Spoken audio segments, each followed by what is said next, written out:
Joshua chapter 2 verse 15.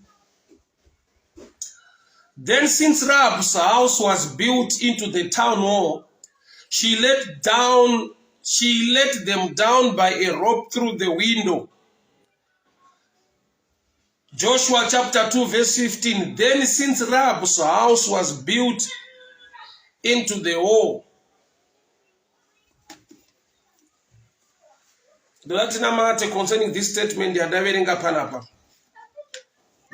all know the four kudona kemashingo e Jericho. Rahab, the prostitute, her house was built on the wall. Imba ya Rahab yanga iri pamadziro. Mashingo akadona kati mahoza akakolapsa mahozi e Jericho. Vana veIsraeri vatenderera 7 times 7 days. Ndo pamadziro paigara Rahab. Rahab imba yake yanga yakavakwa pamadziro pawo.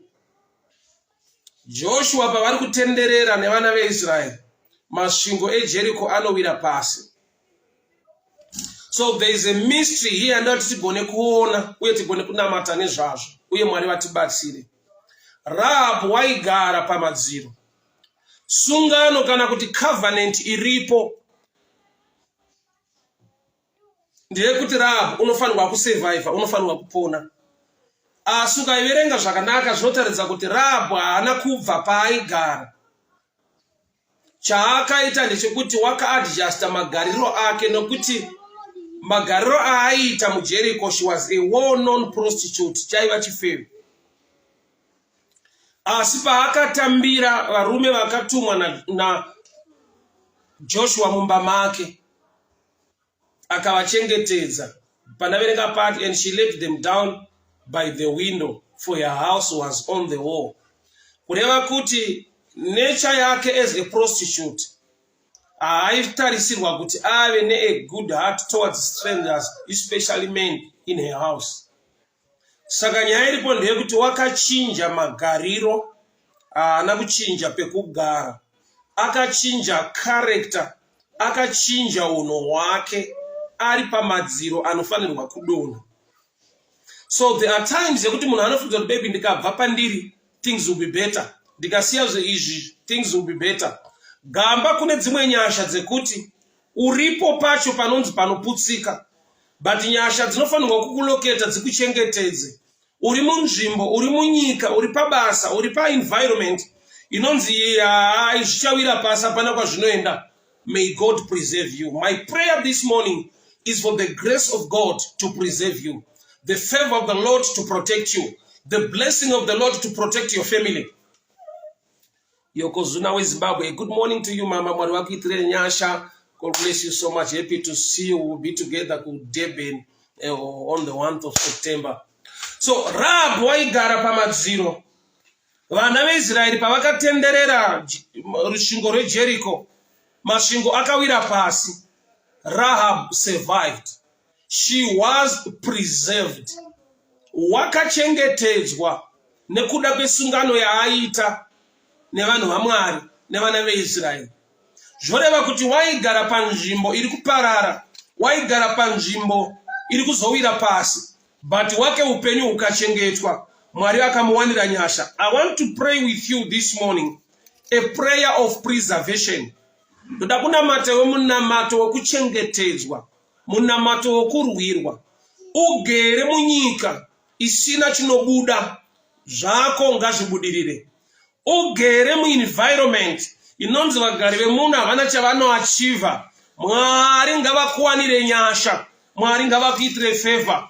Zvako ngazviendeke, nyasha ngadzikuvhumbamire. Vana vari kuzvikoro kunonzi kune satanism. May God preserve your children.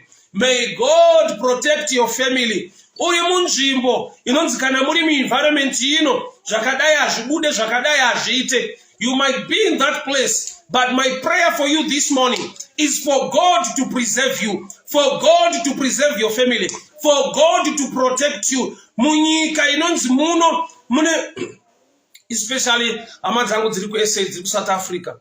A lot of things they happen in SA. robberies, rape and everything. Crime rate is very high. I pray, may God preserve your family. May God protect you. May God protect your family. May God protect you. Iwewe chengetedzwa. Pabasa pako chengetedzwa. Pazvinoitika ngazviitike zviregere kubata pauri. Kwa zvinoitika nyangwe zvikaitika. Even uri among, uri pakati pevanhu vari kurwiswa. Iwe wanirwa nyasha. Zviriko kuti 1,004 on your left, 10,000 on your right. I shall go nothing. It shall never come to you. May the blessing and the favor of the Lord be upon your life. Sarahabu wakaita sungano nevana veIsraeri ukachengetedzwa, akachengetedzwa. Mwari ngavakuchengetedze. Munamato wangu mangwanani ano. Even mu accident iyo yemubhazi iwe urarama.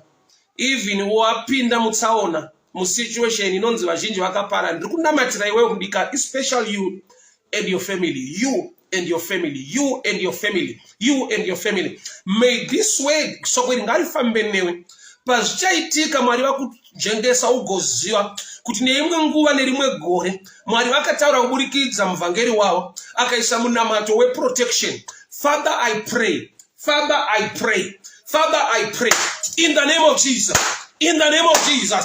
May God protect you. May God protect you. Nyashangadzi kuvumamire Mwari ngavakuchengete, Mwari ngavakugonese. Patsaona dzemimigwagwa njengeswa, pazvinhu zvinorwisa upenyu hwako njengeswa, pazvinhu zvinorwa nedzinza rekwako iwe njengeswa, pamhepo dzinosimuka, pangave pane magunshots, pane magunfire, pane zviri kuitika, pane robbery nezviri kurwisa. Iwewe rako business, iwe wako upenyu ngauchengetwe.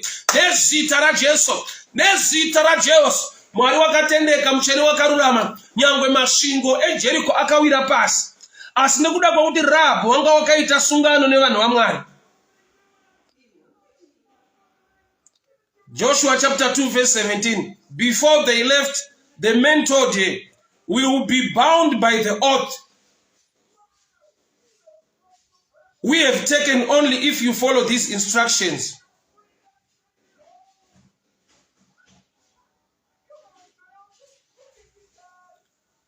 Sungano yako nedenga mangwanani ano ngaive kuti denga ngari kurangarire uchengetedzwe.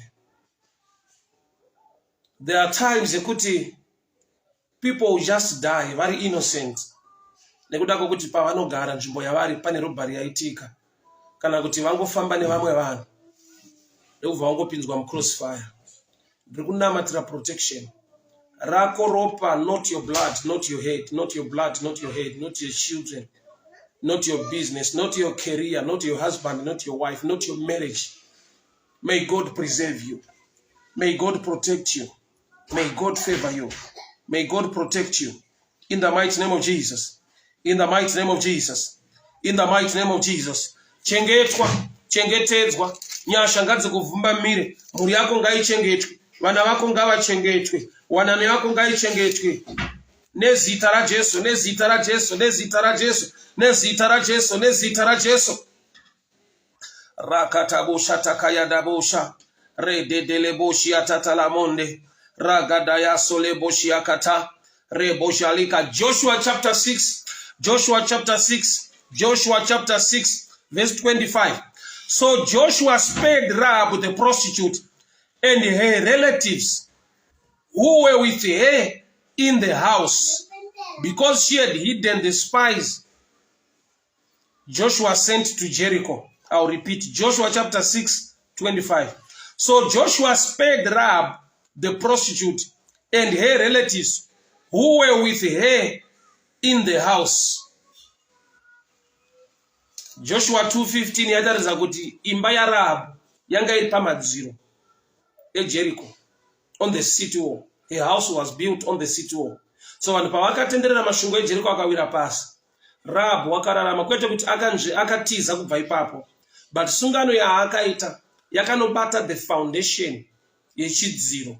Sungano yaakaita verbally yakanobata zvinobatika zviri tangible, the foundation yechidziro. Her house, she was preserved, iye nehama dzake with her relatives. Mwari ngaakupe favor, nekuti favor painobata muupenyu wako itapukire kuvana vako, itapukire kumunin'ina wako, kumukoma wako, kuhanzvadzi dzako, kuvabereki vako. Mwari ngaakupe blessing, ngaakupe grace inobata nehama dzako. Rahab was preserved, and also with her relatives. Sungano yakaitwa na Rahab nevarume vatumwa naJoshua, but hama dzaRahab dzakararamira sungano yakaitwa na Rahab. Vakauya mumba Rahab, chidziro, foundation, the shaking, the earthquake, ikarespect an oath. There are many earthquakes, kune zvinorwa neupenyu hwevanhu, but iwe be rooted in the grace of God. Be rooted in the favor of the Lord. May God preserve you. May God favor you. May God bless you. May God protect your family. May God protect your business. May God preserve your children. Pavanofamba, nyasha dzivavhumba miri. Every plan of the enemy against your life must be put to shame. Inzwa nyaya iri pano. Joshua chapter 2:15. Rahab waigara pamadziro, akaita sungano nevarume vatumwa, akavaburitsa nerope nepawindo, because her house was on the wall. Vana veIsraeri pavakatenderera Jericho, masvingo eJericho akawira pasi the walls. The part isina kuva affected, ipart ine munhu waita a vow, waita an oath, sungano nevanhu vaMwari.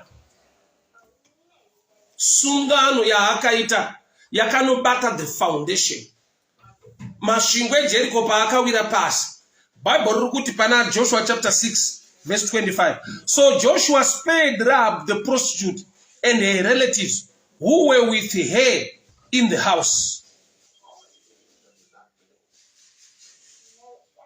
Mumba maRahab makaprotectwa mukavigwa masipai anga atumwa naJoshua.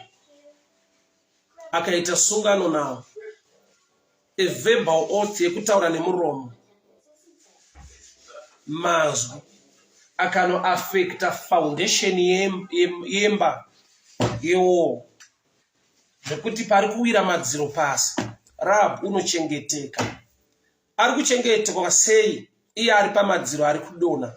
Sungano yaakaita yakanokonzera kuti zvinhu zviri tangible zvinobatika zviresponde kuoath. Ndiri kuita sungano newe mudikani mangwanani ano, yemunamato wandiri kunamata mangwanani ano. May God preserve your career. May God preserve your business. May God protect your children. May God protect your family. In the mighty name of Jesus. In the mighty name of Jesus. Rahab wakachengeteka achigara pamadziro. Haana kutiza, haana kusuduruka kubva pamadziro ari kudona. Sungano yaakaita yakakonzera kuchengeteka kwake. Ari panzvimbo inonzi aite iri kuwira pasi. The earthquake, kusinka kwewall, hakuna kuaffecta Rahab. You are in a place, uri pa business, uri mu environment, ine zvinhu zviri kudzikira, zviri kusinga, zvisiri kusimuka, but not your career, not your business, not your children. May God preserve you. May the favor of the Lord be upon your life. In the mighty name of Jesus, in the mighty name of Jesus, in the mighty name of Jesus. Mwari ngavakuwanire nyasha mudikani. Chengeteka protection yaMwari iyo pamusoro peupenyu hwako. Muzita raJesu Kristu weNazareta. Amen and amen. Thank you so much, guys. Thank you so much. I also open a door for those who want to send airtime concerning the broadcast, Emma Morning Prayers. You are welcome to do so. If the Spirit leads you to do so, you do it out of love and out of understanding. So you can use my number 0772 914 701.